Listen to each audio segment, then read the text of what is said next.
The Russian 1895 is currently the only Russian primary weapon within the Scout class.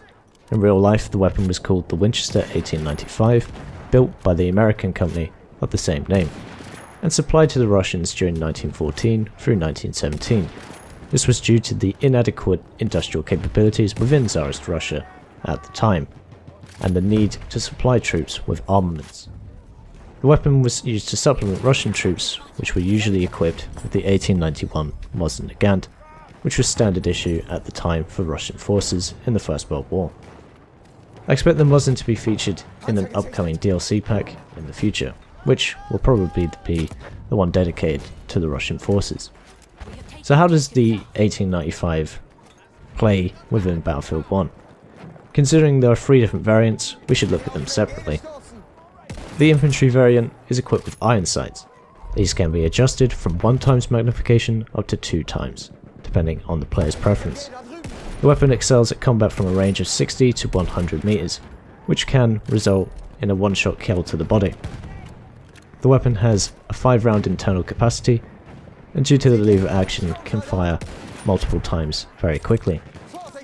Targets will often appear closer than 60 meters, and 2 shots will be needed. The reload is similar to other rifles in the class, with the exception of the Henry Martini and the Gewehr 95, due to their different reload mechanics, but is lacking in terms of sustained firepower compared to rifles such as the Lee Enfield, which have 10 rounds in their capacity.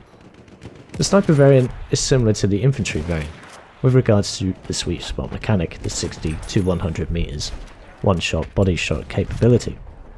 It suits to longer ranges due to the 4x magnification when scoped. The weapon, however, is tricky to use in close range combat due to poor hip-fire capabilities, and so the infantry and trench variants would be better for that role due to their iron sights and quick target acquisition. Lastly, we have the trench variant, which has a different set of statistics with regards to damage and rate of fire. This weapon variant does a maximum total of 79 damage from 0 meters up to 10 meters to the body. It will therefore require 2 body shots to kill an opponent, up to a range of 33 meters, which it will then need 3 shots to kill an opponent. The weapon therefore needs to be used at very close ranges for maximum effectiveness. It too is equipped with iron sights, which can be adjusted in a similar way to that of the infantry variant. It does also fire faster than the other 2 variants, but still only has a 5-round capacity, yet it does carry slightly more ammunition than the other 2 variants.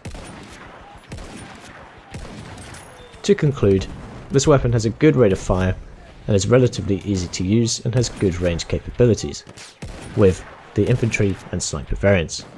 And of course, all 3 variants have the ability to use the bayonet charge, should you decide to equip the bayonet. I find the trench variant to be the weakest of the 3, as it does have a better rate of fire, sure, but it isn't as good as automatic weapons, which you'll see in the assault class, and medic weapons as well, and support weapons should kill you before you get the second shot on target. The other 2 variants excel at mid to long range combat, yet can also be used at closer ranges to the quick rate of fire, and especially if an opponent is already damaged, or if you're supported by teammates or squad mates. Hopefully you found this weapon profile useful, and as always, I've been Geogen, and I'll see you chaps and chapettes in the next one.